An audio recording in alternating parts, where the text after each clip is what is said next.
दोस्तों, स्वागत है आपका देश और दुनिया की सबसे बड़ी और महत्वपूर्ण खबरों को जानने के लिए सब्सक्राइब कीजिए मोदी न्यूज 24 चैनल को। जी हां दोस्तों, आपको बता दें आज की बड़ी खबरों में अगली खबर में जी हां, भारत ने कर दिया है बड़ा ऐलान। भारत के ऐलान से चीन और अमेरिका भी हो गए हैरान। जानेंगे पूरा मामला। आपको बता दें, अमेरिका, चीन और ब्रिटेन अभी तक कोरोना महामारी के टीके का ट्रायल ही कर रहे हैं। किसी ने कहा कि जुलाई में टीका बन सकता है, तो किसी ने सितंबर से कहा, और ऐसा भी कहा कि साल के अंत तक मार्केट में उतारने का ऐलान किया है। आपको बता दें, इन सब के पीछे छोड़ते हुए भारत के आईसीएमआर और भारत बायोटेक ने वैक्सीन बनाने का ऐलान कर दिया है। जी हाँ, आपने सही सुना है। ऐसा बताया जाता है कि भारत का वैक्सीन सबसे पहले मार्केट में आ जाएगा। आईसीएमआर और बायोटेक ने इस बारे में एग्रीमेंट भी कर लिया है। आईसीएमआर के इस ऐलान से चीन भी भौचक्का रहा है। आपको बता दें कि दुनिया भर में कोरोना की दवा खोजने का प्रयास जारी है। भारत में Indian council of medical research ने बताया कि बायोटेक इंटरनेशनल से हाथ मिला लिया है। दरअसल आपको बता दें, दोनों संस्थाएं मिलकर कोरोना की स्वदेशी दवा या वैक्सीन तैयार कर रही है। इस समझौते के बाद भारत ने कोरोना वैक्सीन खोजने की दिशा में मजबूत कदम बढ़ाया है। जी हाँ, सब कुछ सही रहा तो भारत दुनिया में सबसे पहले वैक्सीन करेगा और उसे दूसरे देशों की मदद मांगने की जरूरत नहीं पड़ेगी। जी हाँ, ये कोरोना की वैक्सीन विकसित करने के लिए नेशनल इंस्टीट्यूट ऑफ टेक्नोलॉजी ने पुणे में अलग किए गए वायरस का स्ट्रेन का इस्तेमाल किया जा रहा है। वही बात करें अगले खबर में। जी हाँ, केंद्रीय कर्मचारियों की सैलरी नहीं कटेगी, वित्त मंत्रालय ने कर दिया साफ ऐलान। जी हाँ, आपको बता दें, वित्त मंत्रालय ने साफ किया है कि केंद्रीय कर्मचारियों की सैलरी नहीं कटेगी। इसमें कोई कटौती नहीं की जाएगी। दरअसल पिछले कुछ दिनों से यह अफवाह तेजी से फैल रही थी कि कोरोना वायरस के चलते सरकार केंद्रीय कर्मचारियों के वेतन में कटौती कर सकती है। जी हाँ, इसको लेकर वित्त मंत्रालय ने कहा कि केंद्रीय कर्मचारियों की सैलरी में किसी भी तरह की कटौती नहीं की जाएगी। दरअसल उन्होंने कहा कि उन्हें पूरा वेतन दिया जाएगा। इसे लेकर जो भी खबरें फैलाई जा रही है वो झूठ है और निराधार है।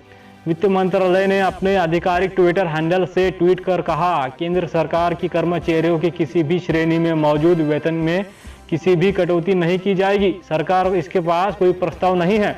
मीडिया के कुछ वर्गों की रिपोर्ट झूठी है और जिनका कोई आधार नहीं है। इसके उलट कॉमर्स मिनिस्ट्री ने लॉकडाउन में कंपनियों को तोहफा दिया है। जी हाँ, आपको बता दें, जानकारी के मुताबिक अलग अलग राज्यों में स्थित स्पेशल इकोनॉमिक जोन में मौजूद कंपनियों की यूनिट के लिए 1 साल लीज में रेंट में नहीं बढ़ाया जाएगा। जी हाँ, बात करें अगले खबर में। जी हाँ, भारत के पाकिस्तान को फटकार, कश्मीर के साथ गिलगिट बाल्टिस्तान पर भी भारत का हिस्सा फौरन खाली करे पाकिस्तान। जी हाँ, आपको बता दें, एक तरफ पूरी दुनिया कोरोना वायरस के खिलाफ जंग में लगी हुई है, तो वही दूसरी तरफ पाकिस्तान अपने नापाक हरकतों से बाज नहीं आ रहा है।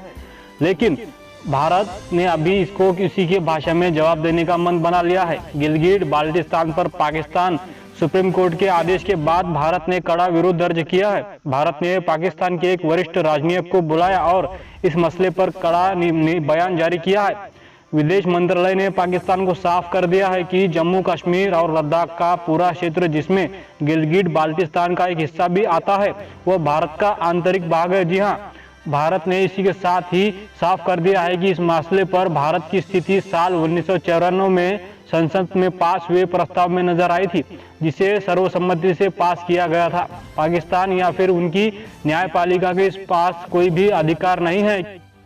बढ़ते हैं अगली खबर की ओर। जी हाँ, उत्तर प्रदेश से आए मजदूरों को मिलेंगे 90 लाख रोजगार। योगी सरकार देगी छोटे उद्योगों को बड़ा मौका। जी हाँ, देश के विभिन्न प्रांतों से उत्तर प्रदेश लौट रहे मजदूरों को इस समय अपने सामने अंधेरा भविष्य दिखाई दे रहा है। महाराष्ट्र, गुजरात से लेकर केरल जैसे राज्यों में अपनी कमाई छोड़कर लौटे रहे मजदूरों के सामने रोजी रोटी का बड़ा संकट पैदा हो गया है। जी हाँ, लेकिन अब यूपी सरकार ऐसे मजदूरों की मदद के लिए सामने आई है।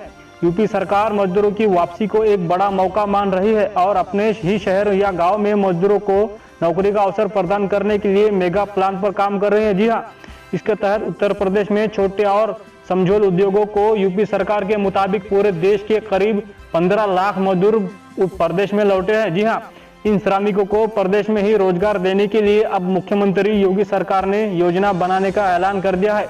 मुख्यमंत्री योगी अपनी टीम 11 के साथ रोजाना काम कर रहे हैं।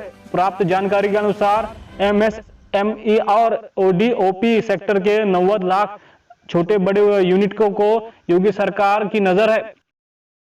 वहीं बात करें अगले खबर में, जी हां, सीबीएसई के बोर्ड एग्जाम की 1.5 करोड़ कॉपियां चेक करने का मेगा प्लान तैयार हो गया है। जल्द ही आ सकते हैं रिजल्ट। जी हां, केंद्र सरकार central board of secondary exam के रिजल्ट को घोषित करने के लिए हर संभव कोशिश कर रही है। सीबीएसई की ओर से अब तक 173 विषयों की परीक्षाएं कराई जा चुकी है।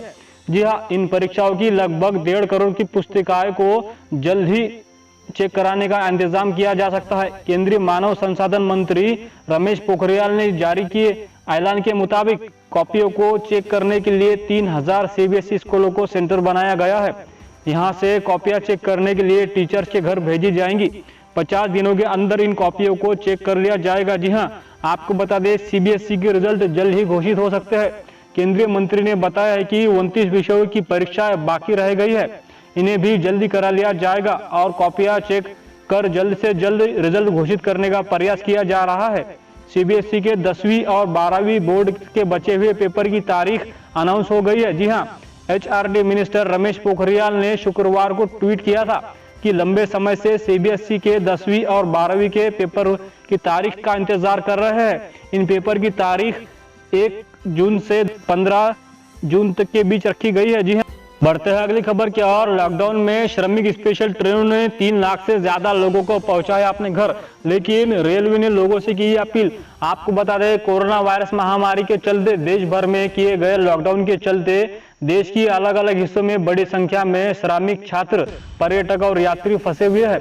लॉकडाउन में कुछ राहत दिए जाने के बाद भारतीय रेलवे ने श्रमिक स्पेशल ट्रेन चलाकर इन फंसे हुए लोगों को उनके राज्यों तक पहुंचाना शुरू कर दिया है। जी हाँ, भारतीय रेलवे अभी तक 265 से अधिक श्रमिक स्पेशल ट्रेन को चलाकर लगभग 3 लाख से अधिक नागरिकों को उनके घर पहुंचा दिया है। जी हाँ, ये बहुत बड़ी संख्या है। आपको बता दें, यात्रा में श्रमिकों को कोरोना वायरस के संक्रमण से बचाने के लिए उनकी स्क्रीनिंग, सोशल डिस्टेंसिंग की जैसी सुविधाएं बरतने के साथ ही सस्ते खाना पीना ही रास्ते में उपलब्ध कराई जा रही है। आपको बता दें, रेलवे ने लोगों से क्या अपील की है। अपील की है कि हाल ही में महाराष्ट्र के औरंगाबाद में हुए रेल हादसे को देखते हुए रेल ने ये ऐलान कर दिया है कि कोई भी लोग पैदल ना जाए। रेलवे कई ट्रेनें चलाकर उनको अपने घर पहुंचाने का इंतजाम करेगी। साथ ही सरकार ने भी कड़े निर्देश जारी किए हैं कि पैदल कोई भी ना जाए। हाँ दोस्तों, ये थी हमारे आज की बेहद महत्वपूर्ण और ताजा खबरें। उम्मीद करते हैं आपको इससे कई महत्वपूर्ण जानकारियां मिली होगी। साथ ही एक लाइक और शेयर जल्दी से कर दीजिएगा, क्योंकि आपका एक लाइक ही हमारी मेहनत का फल होता है। धन्यवाद।